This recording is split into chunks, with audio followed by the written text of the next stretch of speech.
On behalf of the General Assembly, I have the honor to welcome to the United Nations His Excellency Barack Obama, President of the United States of America, and invite him to address the Assembly. Mr. President.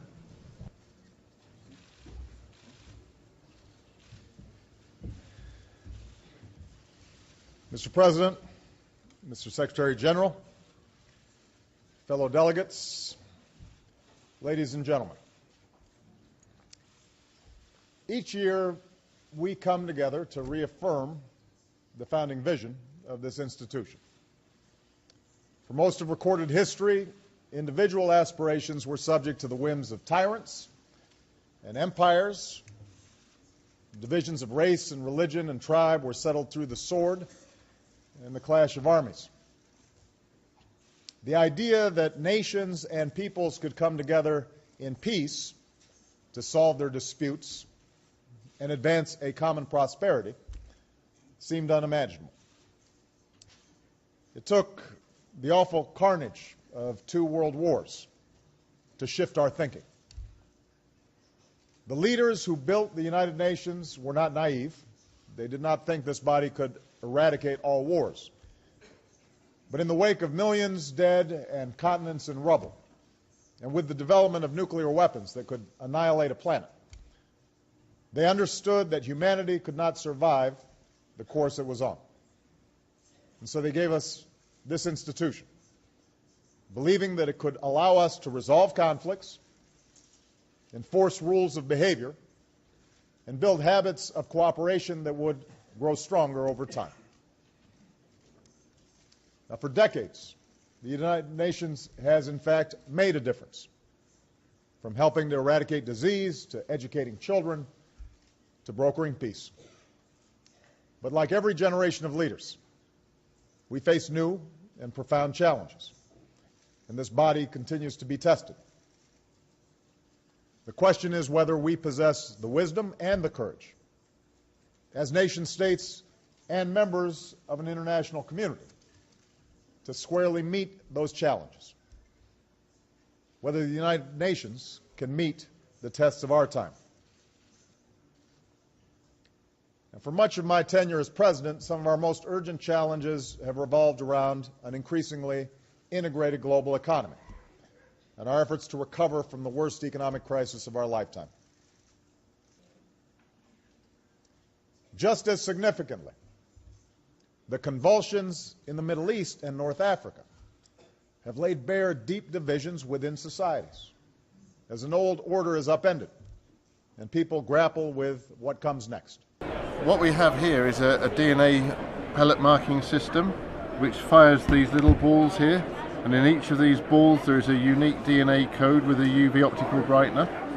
It's designed to allow the police and law enforcement to mark offenders in a riot or a crowd control situation, and when the pellets are deployed through this gun and they hit the skin, it actually leaves an invisible mark that's only visible under UV light that can be forensically analysed to allow the perpetrator to be put at the crime scene. Awesome. So earlier you mentioned that this is available to law enforcement only, but if someone was interested in obtaining this for their department, how could they get a hold of you? The full details are on the stand. We're on booth 117 at the SHOT Show. Private investigator Steve Rombaum believes America is being landscaped into an eyes-wide-open society through the advancing market of biometrics, technology that uses physiological and behavioral recognition to identify people. A system touted as a national security necessity is being used to build a database where the biometric identity of millions of Americans will be gathered and stored. When you look at crime, when you look at terrorism, what we're really focusing on is the individual. And so if you are interested in reducing crime or reducing terrorism, you do have to focus on the individual. And biometrics is a way of connecting the person with a measurement. Recognition of unwanted visitors. Face recognition and iris scanning are the current tools of the trade. However, scientists are reportedly developing new technology aimed at identifying anyone from much greater distances. If researchers are successful, the Defense Department may eventually be able to detect individuals by ear shape, heartbeat, walking patterns, and possibly even odor. Long-range fingerprint and iris scanning are reportedly also being explored for the U.S. toolbox of tracking. Are there reasons to have such security devices? Sure. Do I think it's American? Do I think it's appropriate that somebody can press a button and determine everywhere I've been, everything I've done, everyone I've been with? No, it's wrong. And I think that we're entitled to privacy. Author and journalist A.J. Jacobs recently spent 3 months documenting every second of his life with a small camera worn like a Bluetooth. It's remarkable. It holds 10 hours of video. Esquire magazine's editor-at-large subscribed to self-surveillance for an article about life logging. Yet he believes the market of high-tech cameras and consumer biometric applications will soon make little brother an equally big concern. And I think that we're not going to have a private moment. As companies like Apple move towards fingerprint readers and facial recognition, insiders say that consumer electronics will generate an entirely new source of revenue for the biometric industry, an industry estimated to bank more than $9 billion globally this year. However, the top cash cow is expected to remain government spending on security. Too big. In the past 5 years, the Department of Defense has shelled out an estimated $3 billion on biometric programs. Hard to believe that just 10 years ago, the concept of facial recognition, biometric surveillance, and domestic drones was limited to science fiction movies like Minority Report. Marina Portnaya, RT, New York. I thought I'd give you an update on how I have completely taken over your country. And the same plan that I've put in place in multiple other countries that used to be great countries, is the same plan that I am this close to completing. Let's first talk about the currency, or your US dollar. You see, your US dollar is pretty much toilet paper right now. And all of my buddies that think they're so cool over at the Federal Reserve that are working for me, because I'm the big boss here, I'm the one that they worship, all of those guys continue to inflate your currency, debase your currency, and eventually when your currency falls, the inflation that it will export will be so massive that the rest of the world will hate Americans. That's my plan. And it's working beautifully. Inflation's running rampant. You know it.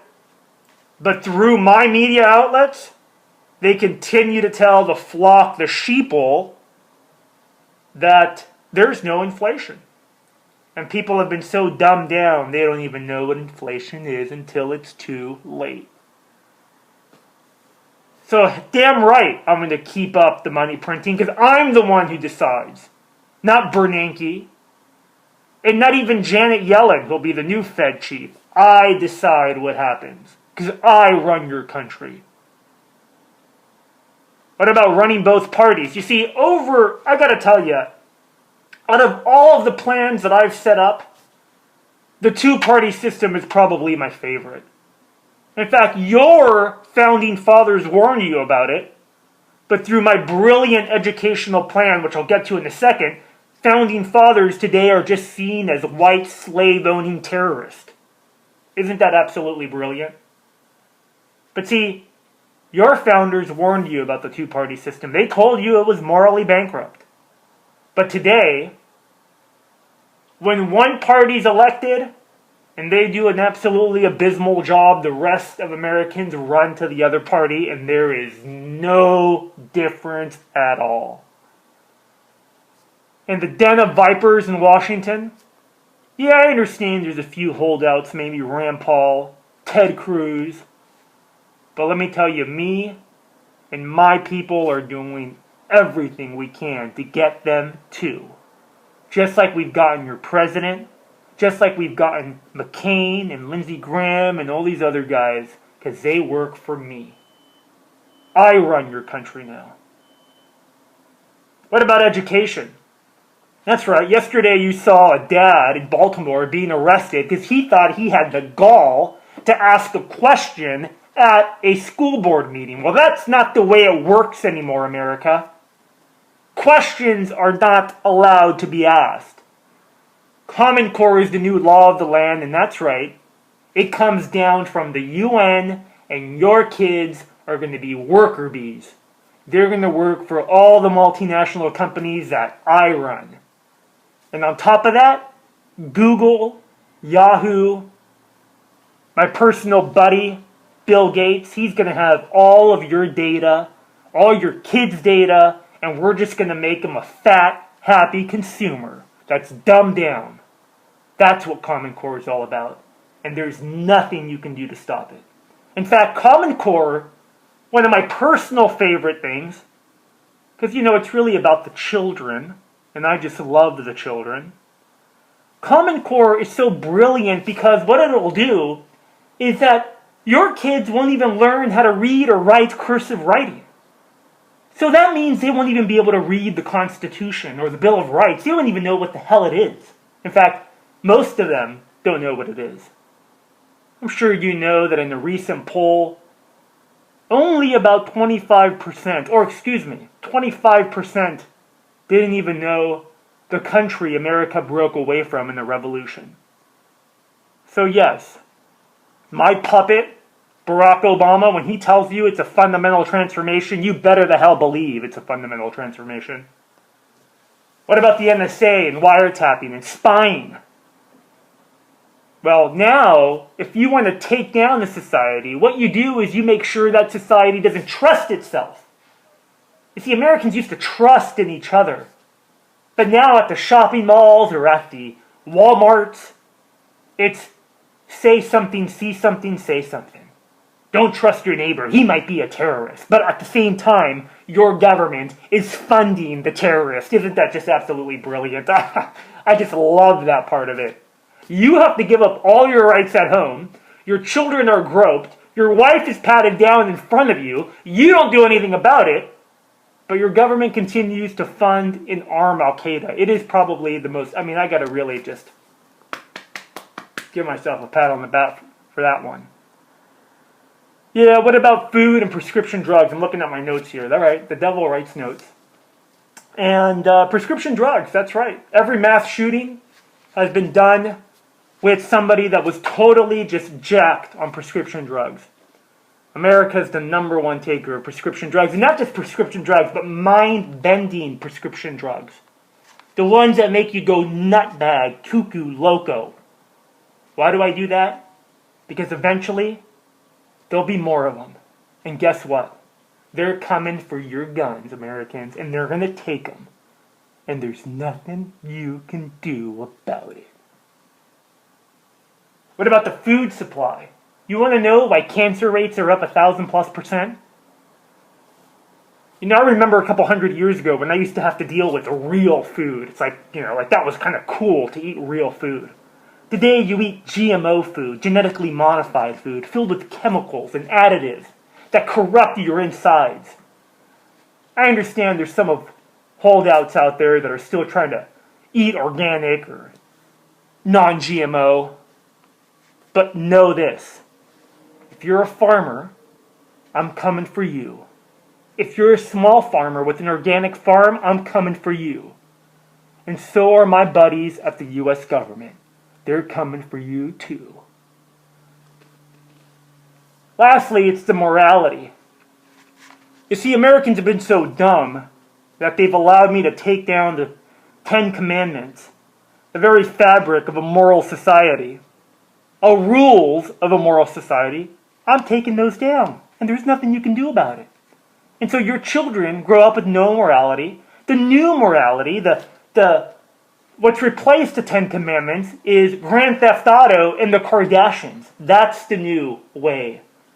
You want to get famous, Americans? You want to be a star? Just go have a sex tape. That's the new America. That's the way we roll in America. To quote Anthony Weiner. You see, America, I'm taking over. I understand there's a small patriotic group of you that are trying to stop me and my agenda and the people that work for me, but you will fail. This is your notice.